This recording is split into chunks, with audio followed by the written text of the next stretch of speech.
Good morning, guys. It is Sunday morning. I've just made myself, honestly, like a strawberry but really milky coconut matcha. I think I made it a bit too milky though. I don't know if I'm loving it. We're gonna start with the first book, which is Send Nudes by Saba. This is a collection of short stories. It's about 200 pages, so I thought this would be a nice way to ease into checking stuff off my TBR, and this was on my short books I want to read this year list, so let's just get into it. I suppose it is like 9 a.m, half 9 in the morning, and we're not doing anything today, just mooching around, so I think it'd be quite a nice day to kind of get through, hopefully, this book and finish it by the end of the day. So let's just get into it.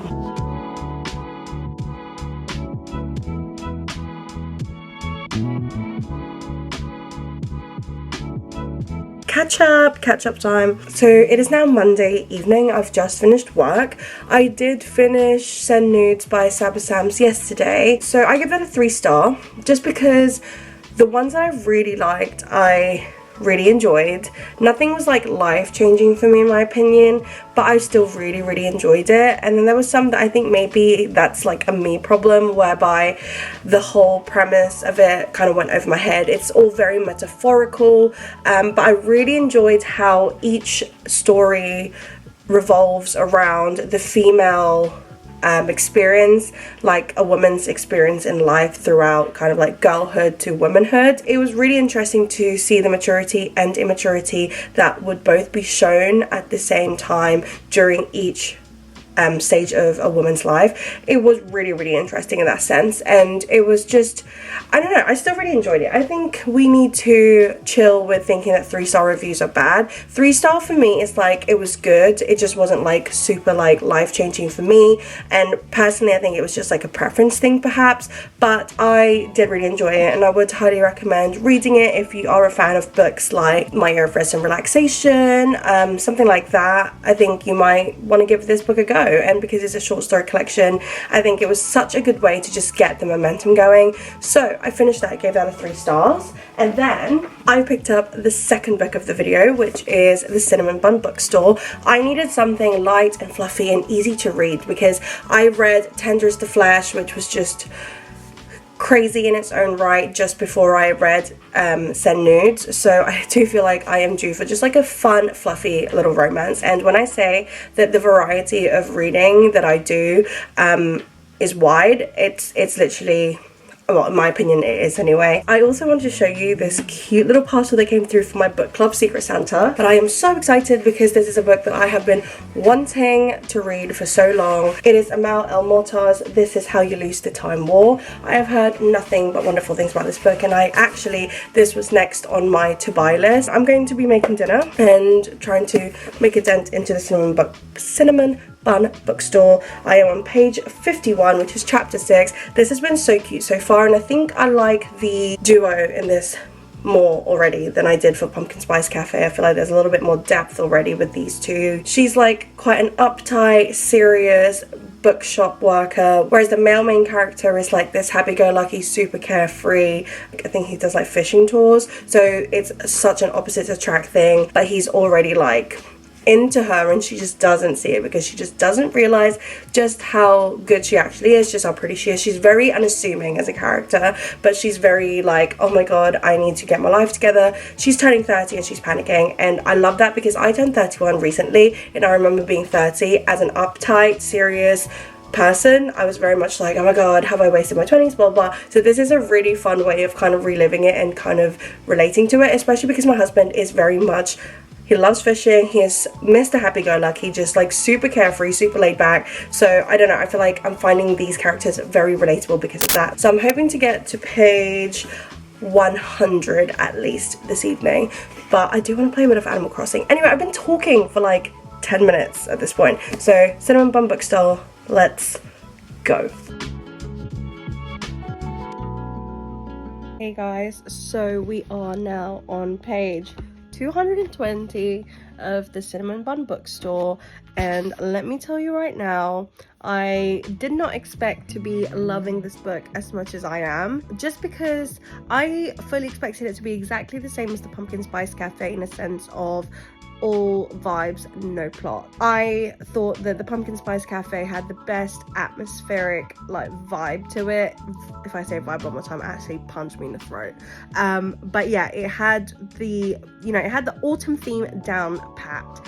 However, the romance and the chemistry, it just wasn't for me, and perhaps that's just personal preference, but it just wasn't for me. So I picked this up anyway because I thought, you know what, for like a fun, easy read, this will do the job. If you follow me on my bookstagram, you know, and on my TikTok, you know that I have been eating this book up so much. I don't know what it is. I love the main characters. I love what their personal qualms are about, and I love just the way their chemistry is actually really good for me. I do quite like the little age gap. I don't think that's a spoiler, but yeah, I love that, and it goes to show how it kind of correlates with what qualms they're dealing with, if that makes sense. Like, it's what you would expect from someone his age and someone from her age, but also together I think they bring out the best of each other. And I'm just at the third act conflict, which is always the point of am I gonna love this or am I gonna hate it? But I think I'm liking it. I think the third act conflict, in my opinion, is quite realistic. So yeah, we'll see how it goes. I'm hoping to finish this book by tonight, if not tomorrow, and then we can move on to another book for the week. It's only Tuesday as well, so I'm very proud with the pace that I'm going. So 3 days I've done, I'd like to think 2 books, so let's carry on. Finished Cinnamon Bun Books of the other day. It's now Saturday. I finished this I think on Wednesday. Gave this a 4-star. This was the perfect little romance. I could have probably bumped it up to a 4.5 star had it actually given autumnal vibes. Like, I know that part of it takes part in like September, November or whatever, but for the most part the book is kind of like around summer, so it gave me the opposite of what the Pumpkin Spice Cafe did. Pumpkin Spice Cafe was like all vibes, mid-plot in my opinion. This one was great plot, great romance, great chemistry. The vibes were not there though, considering this is what the cover's giving, but still I enjoyed it, gave it a 4-star, so that's great. And then I started Wandering Souls by Cecile because that is my book club's pick of the month. I'm trying to do this thing where I read one book at a time, and I'm trying to just not start a bunch of books at the same time.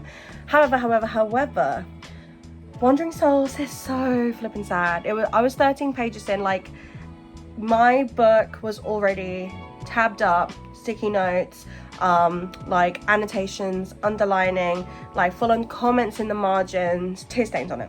Like, it was that deep. If you've read it, then you know, like, you probably understand why. I'm not even being dramatic. It is so sad, but I think it's going to be a really important book to read, and my sister just absolutely loves it. It's like one of her favorite books, so I'm gonna finish that.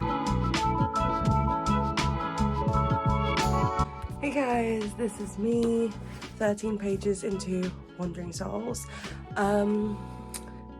This book is so sad. It's really sad, especially if you love your siblings and your parents. And if you're an immigrant child, if you're an eldest daughter, bloody hell, stay away from this book. No, read it, because it's yeah. I just had to call my sister and be like, what's going on? Why am I so sad already in this book? I'm predicting a 5-star, heavy. So let's read it a little bit more. Today is going to be a super lazy day. Ben is making some lunch and I am going through Wandering Souls. I would ideally like to finish this today, just because I'm already a quarter of the way in, and I feel like this would wrap up the 3 books that I read this month quite like neatly, if that makes sense. So that's what we're trying to do. Guys, I've just had to FaceTime my sister for a bit and gather my thoughts. So I have finished Wandering Souls by Cecile. I gave this book a 5 stars.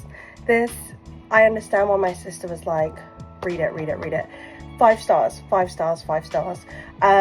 It really did reach out to the eldest daughter, first gen immigrant part of me. This had me bawling my eyes out within 13 pages. I have annotated it, but I feel like I could have annotated it more, especially towards the end, but I just wanted to keep going. And this was so easy to go through. I just didn't want to put it down despite how sad it was. But oh my god, it was just heart-wrenching. This was just a great book. So I highly recommend picking this up if you get the chance. Okay, let me move this for a sec. You get to go up here. So anyway, that is it for this week's video. I hope you guys enjoyed it. But if you did, then please give this video a thumbs up. Let me know if you want me to do more of these, and I'll see you guys next time. Bye.